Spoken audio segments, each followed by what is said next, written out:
The kids are all right. Future stars are set to shine in 2021. He's a year older, but doesn't plan on slowing down. A familiar face looks to dominate a new Masters division, and why a mother's place could be on the podium at the CrossFit Games. That's next on Game Central.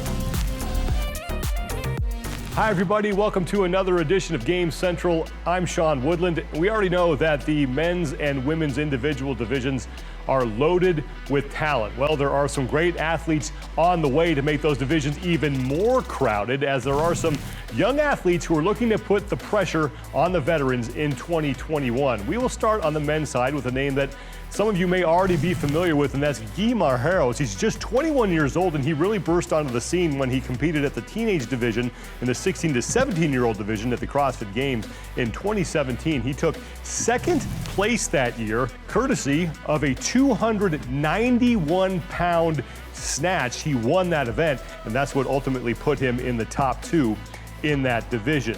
Dallin Pepper is another young man who has been on the radar for a while, and he has been impressive lately. He is the two-time boys 16 to 17-year-old champion, did that in 2018 and 2019. Also won the 14 to 15-year-old division, and right now he is in his freshman year at Utah State University. And the thing that makes both of these athletes so impressive is the strength that they have beyond their years. We already mentioned Guy Marjeros' 291-pound snatch that he did back in 2017. Now he has a 355-pound clean and jerk to go along with that.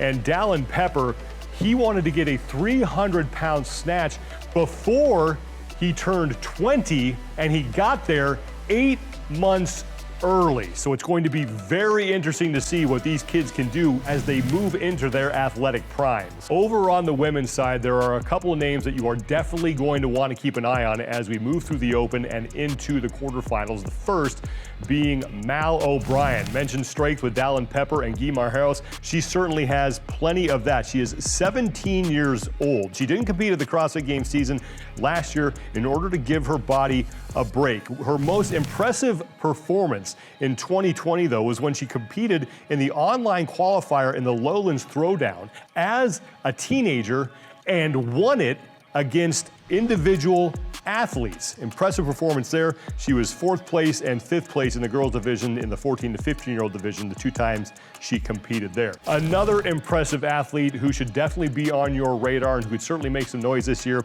is Annika Greer. Just 17 years old. She was 2nd place in the girls 16 to 17-year-old division in the age group online qualifier. And her age group online qualifier that year would have put her 2nd in the 35 to 39-year-old division. She can clean 250 pounds, and she has a 325-pound back squat. And both of these young women have similar numbers and similar accomplishments to one Haley Adams, who is already making noise in the individual division for the women. From one end of the age group spectrum to the other, as you remember, CrossFit announced this year that there will be 2 new Masters age groups, the 60 to 64-year-old division and the 65-plus division. And that 65-plus division is great news for one David Hippensteel, as he will age up into that 65-plus group this year. Dave Hippensteel is a 3-time CrossFit Games champion in the 60-plus division. He is a 7-time Masters athlete at the CrossFit Games, and he has 7 top 10 finishes in the Masters divisions, and he has shown an incredible amount of athleticism throughout his career, even now into his 65th year. While David Hippensteel looks to continue his dominant ways in the Masters division, Annie Thorisdottir and Kara Saunders are looking to re-establish themselves as dominant forces on the women's side. Both are still working their way back into top shape after having children. Kara Saunders, though, is a little bit ahead of Annie Thorisdottir right now. If you remember, Saunders did compete at the CrossFit Games in 2020. She finished 8th overall and just missed out on advancing to stage 2, the in-person stage that was held in Northern California. Both are 31 years old. They have 17 CrossFit Games appearances between the two of them. Annie Thorisdottir does have those 2 championships, and Kara Saunders was dominant during the regional days. She was just a force down there in Australia, winning the Australia Regional 5 times in her career. Annie Sakamoto knows what it's like to go back to competitive CrossFit after having a baby, and she joined me earlier to talk about that experience. Annie, I want to take you back to stage one of the CrossFit Games when you and I were joking at the time when Kara Saunders was doing so well at that stage of the Games about mom strength. And you said that is actually a real thing. Why is that a real thing? You know, I think it must be hormonal, Sean. Maybe it's a little bit of confidence too, but probably about 1 year after having them, I felt the strongest I had ever felt. And at that point, I had already been doing CrossFit for probably 6 years. So I don't know if it's just hormonal. Maybe, again, it is something psychological, but and maybe it was partly the training that I was doing was a little bit different a year after, but I just felt literally the strongest I had ever felt about a year or so after having each kid. What was the toughest part for you getting back into sort of competitive CrossFit training after having children? I think a lot of it is the schedule. You know, you're used to even when you're married or you have a significant other, you're used to still having all the time you need or want to get your training in. And once there is somebody else relying on you to eat, to sleep, to live, it's a lot harder to make your schedule. And you know, a lot of times you're devoid of sleep. You're not eating the same. Your body is definitely changed, especially at first. And so it's just really hard to, I think, feel normal during your training.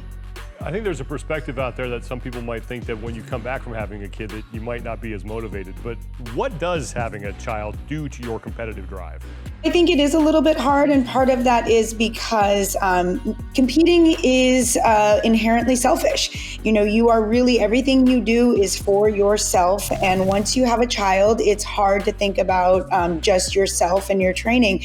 But for me, having kids, knowing what I wanted to instill in my kids, just as far as kind of that mentality that if you have your mind set to do something, you can do and achieve anything you want. That's really what drives me to continue to compete. Is I want to be a role model for my kids. I don't want to just tell my kids, well, you need to work hard and you need to be disciplined and you need to eat this way. For me, it's be the model. Show them what you want them to accomplish or to be like. And so for me, that's the main motivating and driving factor. Big thanks to Annie Sakamoto for taking the time to join me. Remember, the Open is right around the corner. It starts March 11th. There is still time to register. Head to games.crossfit.com to sign up and be part of all the fun of the 2021 CrossFit Games Open. That is going to do it for this edition of Game Central. Thanks for joining us, everybody. I'm Sean Woodland, and we'll see you next time.